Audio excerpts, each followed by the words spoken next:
From the first man who walked the earth, the great explorers who crossed the oceans, to the modern nomad seeking out sun, shopping, and adventure. Our species has never stopped traveling. There was a time when holidays were sold almost entirely by the man behind an agency desk, until a little blue guidebook came along and swept travelers off the beaten track. You very often hear terms like, this is the Lonely Planet Bible, it's the book. If you wanted to really go out there and have some adventures, Lonely Planet was the brand that was going to take you there. Today, whether we dream of a solo trip to Europe, backpacking across Guatemala, or a staycation to escape the humdrum of everyday life, a different name comes to mind. Airbnb created a new form of travel, and it's a type of travel that now allows everyday people around the world to become hosts and welcome guests into their homes. It is the most iconic brand to come out of travel in the last 20 years. How did the pioneers of alternative travel get us all to roam, explore, and sleep in strangers' homes? From London to Singapore, the journey through every kind of terrain that Europe, the Middle East, and Asia could offer. George W. Bush got up and said there was an evil axis. I thought, I have to go visit it. 12 years ago, 3 guests checked into an Airbnb for the first time. I remember when we started Airbnb, I said, this is going to be huge. One day, thousands of people will use this product.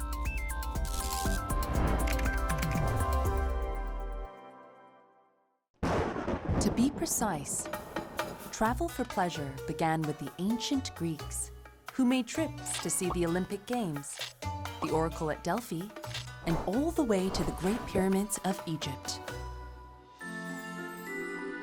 During the Renaissance in Europe, it became fashionable for young aristocrats to visit the great masterpieces of the classical era as part of their education. This was known as the Grand Tour, and was when the word tourist, itineraries, and souvenirs came to exist. The Industrial Revolution in the 18th century made travel affordable to the middle classes. In 1842, a businessman by the name of Thomas Cook from Leicester, England, had a clever idea of organizing a guided tour, escorting 500 people on a train trip to Loughborough, just 11 miles down the road. 6 years later, Cook was selling tours in Europe. Later, he shipped travelers as far as Japan, India, and the United States, and by the 1880s, established offices all across India, Sri Lanka, and Mauritius. In the 1960s and 70s, with free love coursing through the air, hippies began to travel overland on a route that had plenty of mystique and was as far away from the evil, capitalist West as possible. Starting from Europe, it runs through Turkey, Iran, Afghanistan, Pakistan, Nepal, and India. This would later be known as the Hippie Trail. And the European capital of free love, London, was a natural starting point. I've told this story too many times. This is Tony Wheeler, who in 1970 was an MBA student wandering around Regent's Park in London. I sat down on a park bench on an October afternoon, getting a little bit chill in London in October, to look at a magazine, and the sun was shining on the bench, and this young lady walked by and decided to sit on the same bench as I was already sitting on, and 12 months later we got married. Tony married 21-year-old Maureen, and the happy couple was looking for an adventure of a lifetime. In 1972, the Wheelers jumped on a mini traveler and left England heading east. The plan was to travel as far as the 65-pound van would carry them, and it did, all the way to Afghanistan, before they resold it and continued through Nepal, Southeast Asia, and finally to Australia. Back then, those years ago, you'd meet lots of people who'd never been on an airplane or had never been overseas, this sort of thing. The internet obviously didn't exist. Mobile phones hadn't been invented. If you wanted to make a phone call in those days, you had to go to a phone office, and book it. And you'd say, oh, I want to phone someone in London. And they'd say, well, come back in 2 days. And, you'd go back in 2 days' time and you'd join a queue and it would take you about 5 hours to get through. They weren't using the travel agents. They were going on this trip and making the bookings, planning the travel as they went along. And that was absolutely new at the time. And the smart thing Tony and Maureen did was they just started writing it down. Tony and Maureen made it to Sydney 5 months later, with 27 cents to their name. While rebuilding their finances in Sydney over the subsequent months, the Wheelers met people who'd ask about their trip. And that gave them the idea of writing a guidebook for budget travelers like themselves. It was really cutting edge because it collected all the information you needed, which was just in people's brains. It was all word of mouth at that stage. And Tony and Maureen wrote down everything you needed. Was it okay to film? What kind of people traveled? How do I even leave Australia? Because at the beginning it was just written for Australians. So they collected all that information, all of their learnings in one place. The final product was a 96-page, hand-stapled volume titled Across Asia on the Cheap. And we just needed a name for who was publishing it. We'd just been to a movie called Mad Dogs and Englishmen, and one of the songs in it was sung by Joe Cocker, a song called Space Captain. And there was a line which went, once while traveling across the sky, this lonely planet caught my eye. And I said to Maureen, that line's really rather nice. Why don't we call it Lonely Planet? And Maureen said, that's a really nice idea to call the company Lonely Planet. She said, except he doesn't sing a lonely planet, he sings a lovely planet. And the company has had the wrong name ever since. Tony and Maureen's scruffy guidebook was a resounding success, selling 8,500 copies all across Australia and setting the stage for a second title. So we decided what we'd do is we'd spend a year in Southeast Asia and we'll do a guidebook just on Indonesia, Thailand, Singapore, Malaysia. At that time, you couldn't go to Vietnam or Cambodia and so on because the war was still happening. Nobody knew about Thailand at all. And it's like a mystery zone. And every time we came through Singapore, we just left a box of notes at this same hotel. So when we got back at the end of the year to that hotel, there were all our notes sitting in the cupboard. And we took a room and we stayed for 3 months. And we put the whole book together in that room. And that was done on a typewriter. By 1975, there they were, 5,000 copies of Southeast Asia on a shoestring, fresh out of the press. And I went into MPH bookshop. I made an appointment with the guy for the books. And I said, all these young people, they're coming from America and Europe and Australia and going everywhere. And I said, and they'll buy this book, it'll be really useful for them. I thought, he'll definitely buy 50. And then he got like an order form out and he wrote my name down and the name of the book. And he wrote a number, and I can still see this, and it brings tears to my eyes today because I was so emotional about it. He turned it around and he slid it across the table, and I'm looking for at least 50, it might be 100, and it was 1,000. He ordered 1,000 copies, and I just went, whoa! I was just blown away. I had no idea he was going to do this. 4 decades later, Lonely Planet would have sold 120 million guidebooks, changed how we travel, and paved the way for other startups in the alternative travel space, including a $130 billion home-sharing platform called Airbnb.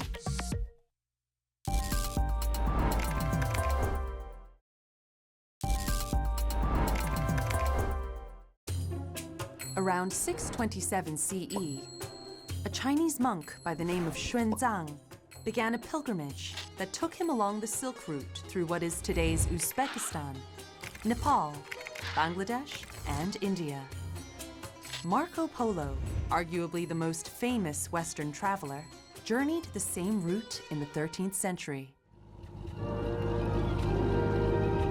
700 years later, 6 English college students following in his footsteps embarked on an overland expedition from London to Singapore. Word of their journey soon reached the curious young people of the West, giving us the hippie trail and the idea of backpacking. With the cost of air travel unattainable by the average Joe Blow, the young and fearless were excited by the notion of traveling by local transport, walking trails, and hitchhiking. Meeting new people, sharing a room with strangers, the part where you overcome fear when you explore a certain place alone. I went to South America, to Bolivia and Argentina. Crazy experience, like going to cities without knowing where you're gonna live, where you're gonna sleep, where you're gonna eat. You're living on the edge. During my time, you don't have like a glimpse or a peek of the places you're going to. I usually keep my passport very secured, and of course get extra money, put some US money. Yes, I do that. You know, buy that thing like you can strap your money inside your body and then put your shirt on. Putting my cash in my socks or underwear. So, I mean, unluckily for those who will try to steal my money, it will smell like my underwear or socks. 1975, a tiny travel publishing company known as Lonely Planet has just published its second guidebook to Asia, a part of the world yet unknown to Western travelers. Oh, here it is, Southeast Asia on a Shoestring. Hasn't got a yellow cover anymore, which it had for so long. Yeah, there is a book without my name on it. There are stories there anyway, that's all it needs. Our first books, a lot of them were pretty scruffy, but they were the only thing out there. You know, if there was nothing else available, then you had the best book. And then before you knew it, you know, the publishers in New York and London woke up and thought, oh, Thailand. Someone should do a guidebook to Thailand. Oh, somebody already has done a guidebook to Thailand. You know, it was, we were ahead of the curve. Encouraged by the success of both books, the Wheelers followed with guides to Nepal, Africa, New Zealand, and New Guinea. The money made from one book paid for the next, and the business grew bit by bit. But despite having published a dozen successful travel guides by the end of the 70s, the financial future of Lonely Planet remained uncertain. It was all hand to mouth. But as soon as you got people working for you, Friday, you've got to pay them. You know, and God, Maureen and I, we had so many sleepless nights. We had this bank card, and we used to go out with friends from the university, and we'd go to some restaurant. At the end of the meal, the bill would come, and everybody would all put in their $10 or $20, and we'd just take all the money and give our bank card in. And you didn't have to pay the bank card to the end of the month. We financed the business, the money coming back to our pocket, and then paying the, you know, that bank card did a lot of financing of Lonely Planet. The turning point came in 1979, when the couple decided to write a guidebook for India. With someone managing the office, Tony, Maureen, and 2 other writers could get away for 6 months, with $1,000 each for expenses. We'd sort of bet the shop on that book. You know, we'd put a lot of money into something we could barely afford, and it paid off.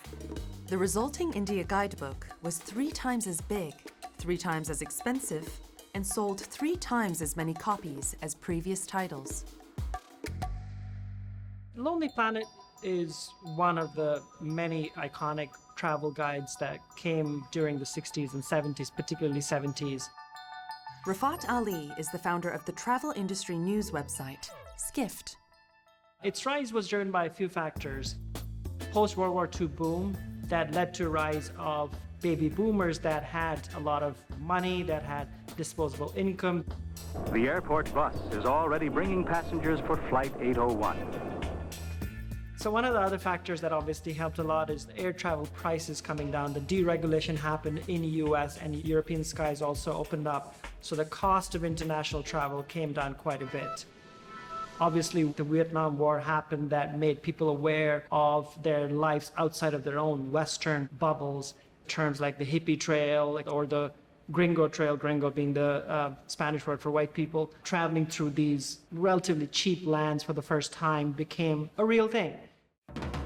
What started based off a movement of independent, inexpensive travel became a movement of its own, with readers sharing its guidebooks and fans offering to write for the company for almost nothing. One of those fans was Piers Pickard, who today heads the company's publishing business. think this is a 1992 edition of Africa on a Shoestring. I remember leaving school, buying this book. I used to read this book religiously and plan all the places I could go, all the things I could do. Lonely Planet offices popped up around the world, and an army of writers, researchers, photographers, and cartographers were unleashed to explore every possible country. A lot of people think being a guidebook writer is like being paid to go on holiday, and I've shadowed our writers in different places around the world, and it is far from that. They need to be very, very organized. And once they are in that region, really the clock's ticking and the race is on. Our guidebook writers work incredibly long days because in the morning they need to be finding great places for breakfast. At night, they need to be checking out bars and nightclubs, and the whole day in between. A lot of what they do is figuring out logistics. So how do I get from A to B? And equally getting the lowdown on hotels, restaurants, sites. It's not just sitting back and having the fun bits of travel. It's really sweating the detail of what does this cost? Okay, well, what does it cost if it's two of us? You know, do you do a family ticket? What if there's AC? Every little combination, and yeah, sweating every little detail. As more countries opened their doors to tourists, so did more books get published. In 1984, Lonely Planet's China, a travel survival kit, made the rounds. In 1991, the first edition of USSR was published just as the Soviet Union collapsed. Books like Yemen, Mongolia, Iran, or Ethiopia cemented Lonely Planet's reputation as the sort of travel publisher who would bravely set forth where nobody else dared. One of the things that Lonely Planet did really well was it had a very strong brand from early on. And you have a few companies like this where the company's branding and the customer perception is so tightly bound with who the founders are. And I think even still that in this sort of broader economy of different kinds of content businesses, that nobody can buy Lonely Planet's opinion. And that's sort of what they stand for, right? This independent kind of opinion on how to travel. 3 decades after the Wheelers wrote their first book, travel has become a very different scene. In 2004, Facebook made its debut. Google Maps took atlases online the year after, and double-decker Airbus A380s took to the skies. Independent travel has now become the norm rather than the exception for tech-savvy millennials, who are more willing than ever to spend on authentic experiences. And so in 2007, 2 unemployed designers in San Francisco would too come up with an untested business idea. Joe Gebbia and Brian Chesky had just quit their jobs and needed some income to make rent. They also knew that a big design conference was coming to San Francisco, and it was making hotels hard to come by. Being the very creative characters that they are, they decided to list their space as a place where people attending the conference could stay, because hotel capacity was very, very high at that time. And so what they did was they put down some airbeds on the ground. They provided breakfast to their guests. Overnight, Joe and Brian created airbedandbreakfast.com and drummed up business as tour guides at the conference. Within hours, a man from India, a woman from Boston, and a man from Utah had booked into their loft for $80 each. They took quite a lot of video footage from that first weekend, and in that you can see that they formed a really deep connection with their 3 guests. After their successful first night as hosts, they began receiving emails from people around the world asking when the site would be available for destinations like Buenos Aires, London, and Japan. Thinking they could really be onto something, Joe and Brian joined hands with their old roommate, Nathan Blajarczyk, who had a solid tech background, to turn their idea into a full-fledged business. Their home-sharing idea would eventually make converts out of hundreds of thousands of users, like Paran Mehta, Airbnb's APAC managing director. So in 2012, I actually listed my property in London on Airbnb during the London Olympics. And I disappeared for 3 months so I could pay my mortgage off. But at first, their idea was everything but popular. When Brian, Joe, and Nathan went back on the market for the second time, they were not recognized by anyone. They tried their luck again at South by Southwest, but only had 6 listings and 2 customers. One of them was Brian himself. Not everybody saw the potential in the idea. And for example, Fred Wilson at Union Square Ventures is a very high-profile investor who admitted, many years later that they didn't quite see it. But I think that, what was really impressive was the fact that these founders were able to bootstrap themselves. And this was how they did it. At the 2008 Democratic National Convention in Denver, the trio launched their Air Bed and Breakfast idea again. When the site wasn't making money, they ended up designing and selling cereal boxes with political designs. And you deserve a government that represents the same enduring values that you live out in your own lives. Each one came with a limited edition number, information about the company, and sold for $40 a box. This bootstrapped marketing strategy netted them $30,000 to put towards the company and caught the attention of one of the world's most influential VCs, Paul Graham.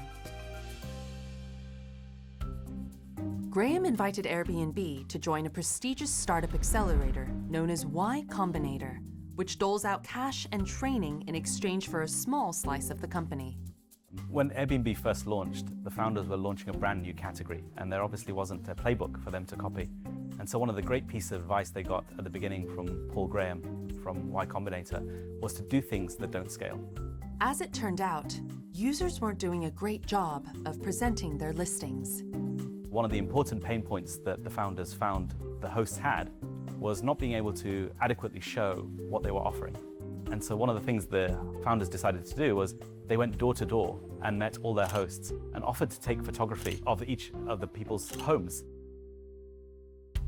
The concept was very new to many people. So if you went to a person in the street and said, hey, why don't you let strangers stay in your home? It felt like quite an alien concept. And so on the trust side, any guest or any host can see reviews on the website before they book a listing or accept a guest. The founders would also take the customer service calls from the hosts so they could get direct feedback every day around what problems the community faced.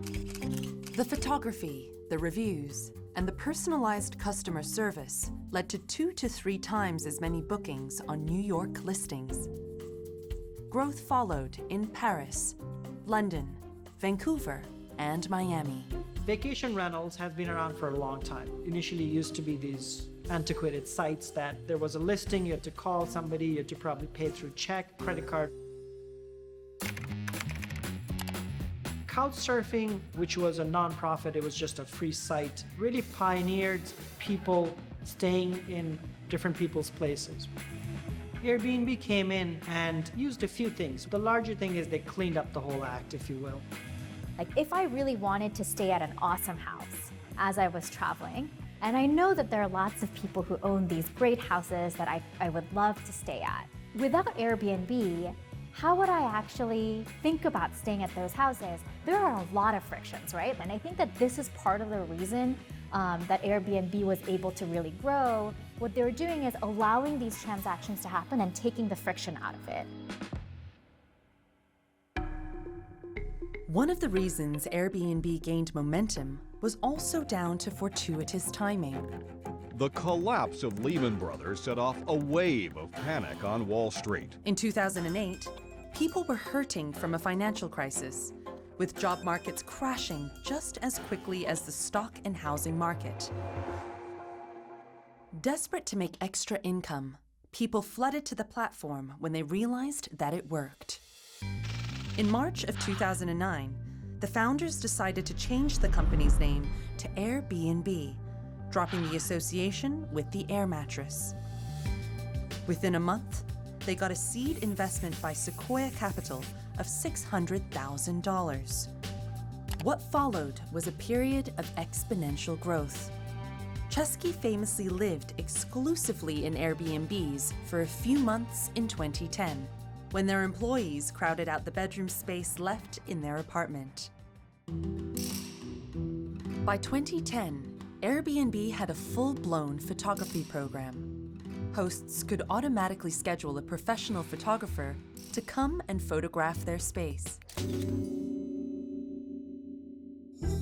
With a commission structure cheaper than most OTAs, and catering to travelers with specific needs, for example, small social groups, families, or work groups seeking a shared accommodation space, the young home-sharing startup is about to challenge the global travel accommodation market in a way never seen before.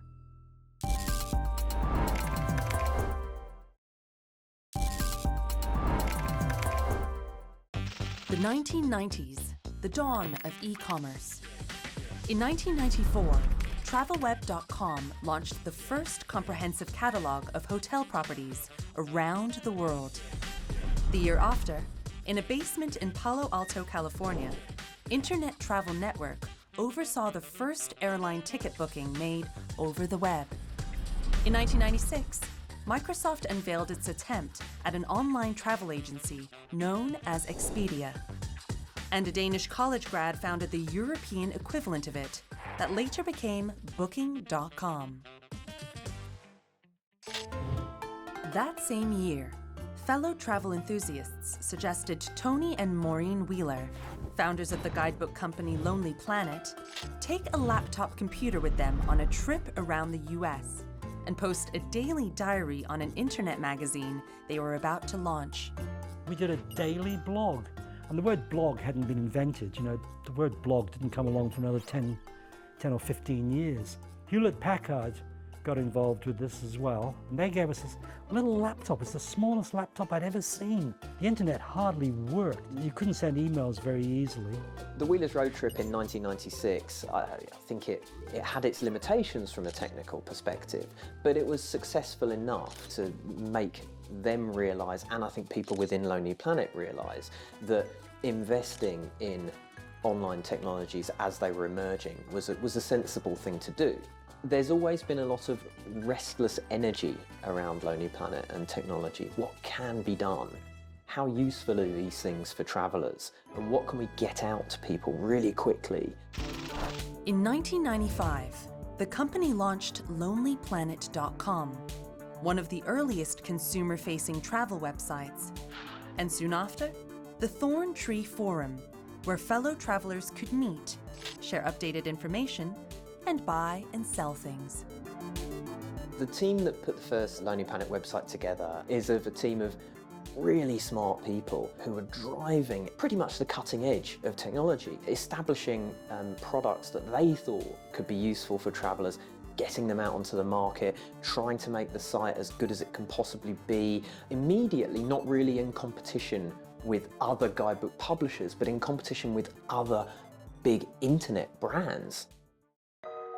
By this time, the Wheelers believed they were not the best people to take the business forward, and a sale to the BBC was negotiated. We were getting older. It wasn't going to be handed on from us to our children.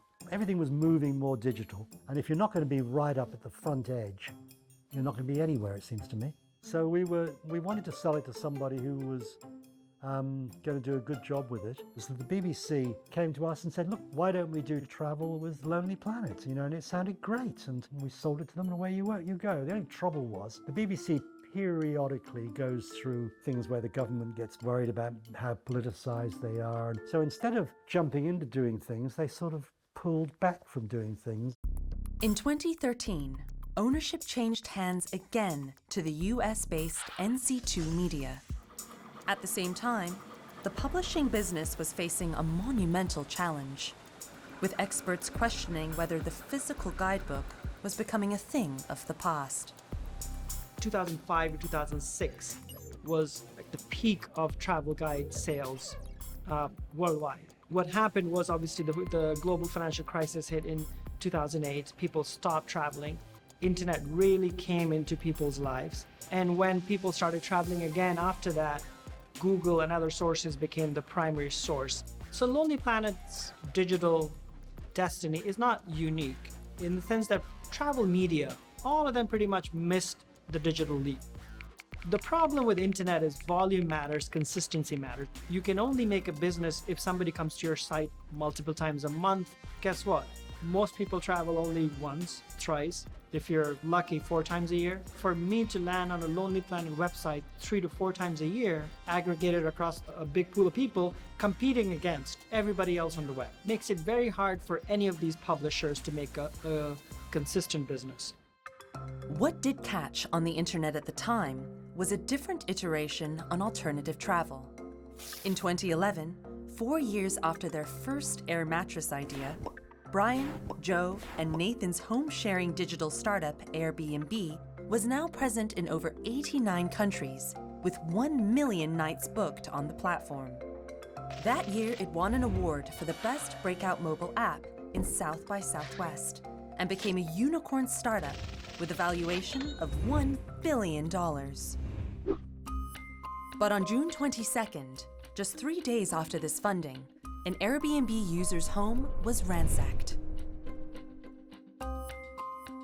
Other hosts also complained of guests being unruly, throwing unauthorized parties. The episode prompted the question of how Airbnb would protect its guests and hosts from harm with little to no control over the behavior of either party. At the front line of building these safeguards is Head of Public Policy, Mish Go. Do a whole range of things. We rely on the latest technology and machine learning to assess for any potential risks related to any reservation. The types of things that this will cover is supporting hosts if there's excessive noise or a really big party, smoking in a non-smoking house. We prepare our hosts through safety workshops. We ensure safe payments through our platform. And finally, also, we use a pretty innovative and new two-sided review system that focuses on host reviews and guest reviews. In the unfortunate event that something happens during a stay, we have customer service teams and trust and safety teams who operate 24/7 around the clock in multiple different languages to help guests with rebooking, with reimbursements, and to make sure that they have a positive experience coming off the platform. In May of 2012, Airbnb partnered with Lloyd's of London to cover every booking with up to $1 million in property damage protection, and another $1 million host protection insurance to cover a host's legal responsibility to a guest or third party that gets hurt. Both features have now become some of the company's greatest assets. For the longest time, the hotel industry did not see Airbnb as a threat. Their rationale? Airbnb served an entirely different market. But as the company grew to become a formidable competitor, the U.S. Hotel and Lodging Associations reacted, lobbying for regulations and taxes to be imposed on home sharing. Commercial operators who take thousands of units off the market that should be going to permanent New York residents and turn them into rooms for tourists who are here 1 or 2 nights, that has to end. Unless you regulate these commercial Airbnbs, we're going to continue to lose thousands of units of housing to this industry. In 2014, New York threatened to ban Airbnb and short-term rentals and fine every host. In 2015, a citizen-led ballot initiative tried to limit Airbnb rentals in its own hometown, San Francisco. Many city laws made it illegal to rent out your unit without being present for less than 30 days. I think especially in terms of city governments taking different stances, it's not that dissimilar to how the taxi industry has reacted to the rise of ride-sharing services like Uber and Lyft. I think these transitions with any sort of new technology that inspires market-level change is really difficult because that transition period is going to be a painful one. In spite of the regulatory headaches, the company tried to act on its Belong Anywhere promise. There are things we've done that have had a negative impact on cities, and we need to confront that, and that's something we as a tech industry need to do. It started collecting hotel taxes and remitting them to some cities. It's also pledged to give cities some of its data as part of its community impact promise. The City Portal is the first of its kind collaborative tool that connects Airbnb with local tourism organizations as well as local governments. And what this does is it provides these organizations with a lot of access to both tools and data about Airbnb's presence in their local community. Another tool that we've launched recently is the Neighborhood Support Line, which essentially lets anybody who has an issue with an Airbnb listing call to a rapid response hotline that is available 24/7 and report the issue. We've partnered with over 100 tourism organizations and destination marketing organizations to rebuild tourism globally. I've traveled all around the world, and I've learned that what stays with me the most are the people I connect with along the way. One such partnership was with the Singapore Tourism Board, where we co-partnered with them to co-develop and to promote local experiences that were led by passionate individuals to a global audience. Can you start a movement where kindness becomes the new extremism? Recently, we conducted a survey in the Philippines where we found that over 60% of our hosts relied on their hosting income to make ends meet.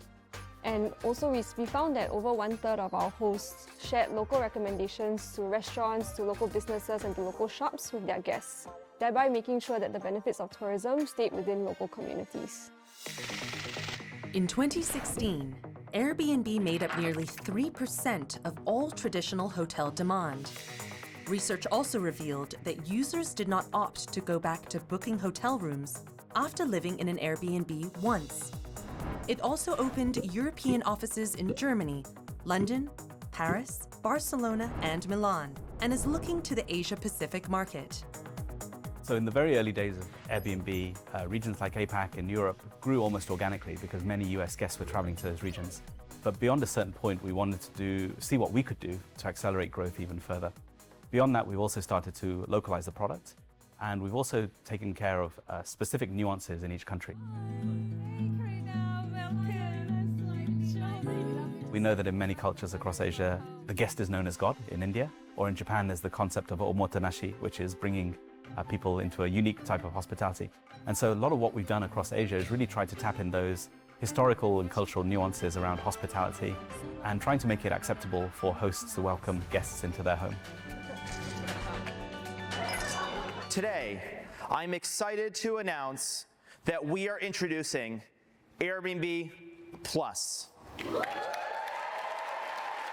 These are beautiful homes from exceptional hosts, and every single one of them are verified for quality. Since 2016, Airbnb has been expanding its services, launching Airbnb Plus, a premium tier of homes, experiences, or one-of-a-kind activities hosted by locals, and exotic stays with luxury retreats. As of 2018, its yearly revenue was $3.6 billion, with over 36 offices worldwide. In preparation for an IPO in 2020, it had a total funding of $4.8 billion, raised across 10 funding rounds. In short, the company was riding a wave until COVID-19 hit.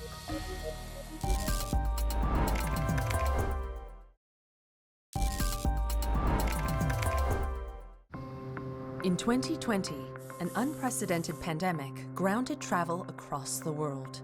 With borders closing and people holding off their holiday plans, 1/3 of aviation routes had to shut.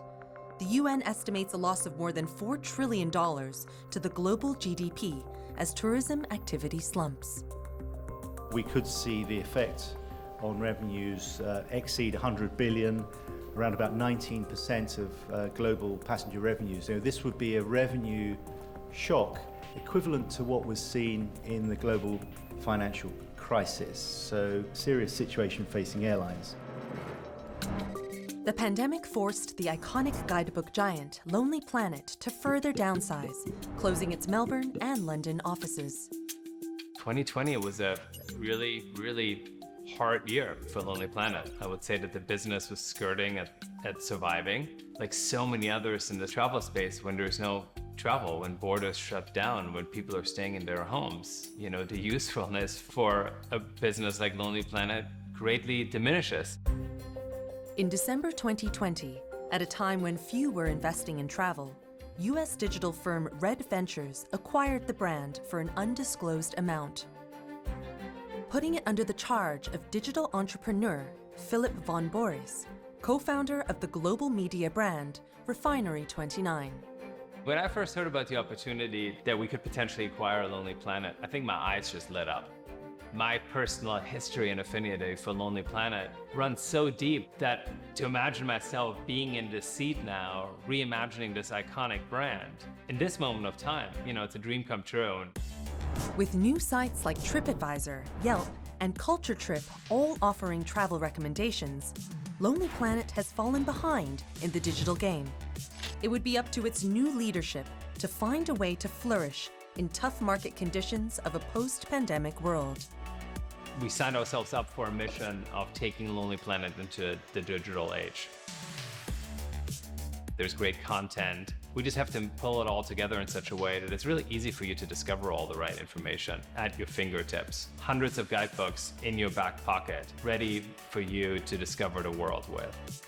One thing that we're currently pioneering is a partnership in health. We're realizing that COVID has made it so that you navigating the world safely and in a really expert fashion and knowing the rules and regulations from country to country and from place to place is of the most significance when planning your trip. So in this day and age, we have to rise to the occasion to make sure that when you get to Lonely Planet's Thailand page, you know exactly what it takes to enter Thailand.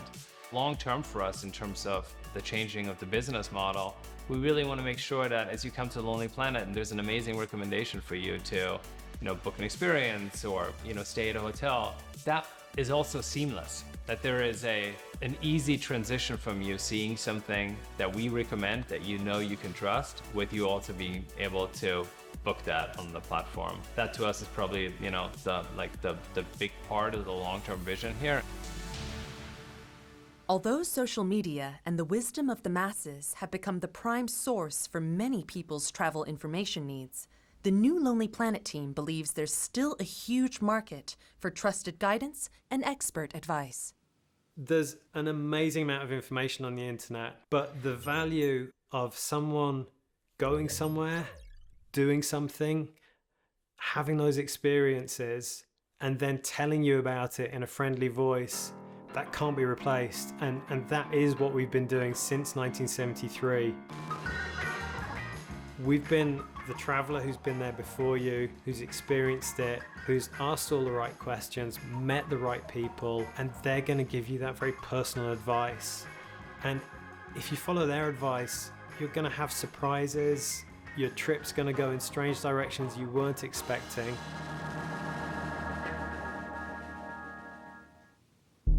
COVID-19 also saw Airbnb's revenue plunge 67% in 2020, forcing the company to lay off staff and halt all marketing and projects that sat outside of its core offering of home sharing.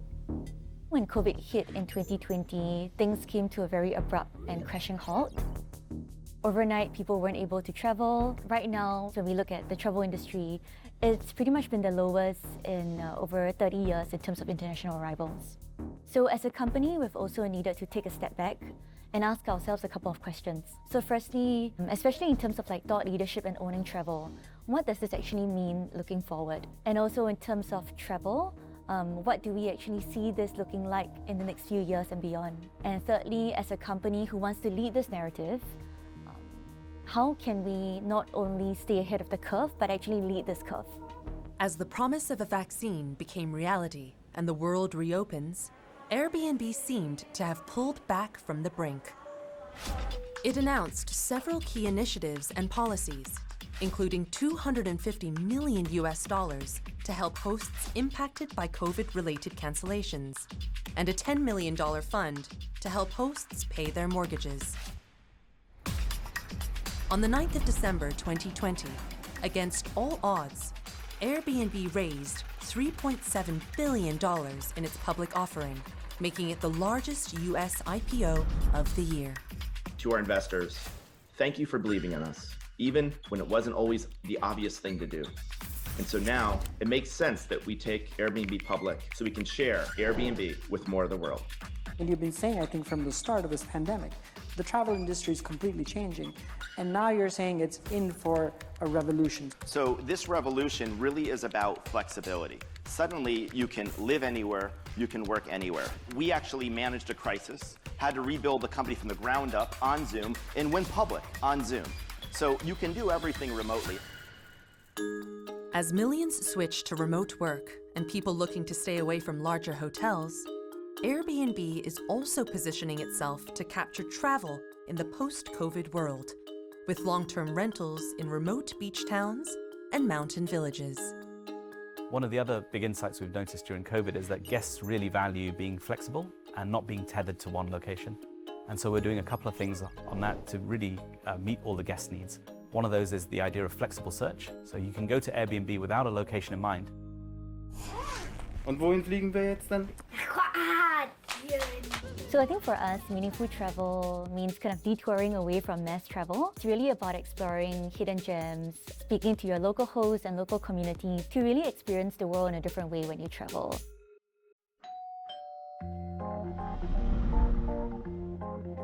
In 2020, Airbnb launched Online Experiences, its fastest growing product ever. In May 2021, it announced its largest makeover with more than 100 new features that promise to streamline the process for guests and hosts. I've heard from many of you around the world. I know how uncertain and challenging it is. But I want to share my optimism with you. Know that it will get better. People want to connect, and so travel is coming back. Yes, travel is changing. But what people have always needed, those things will never change.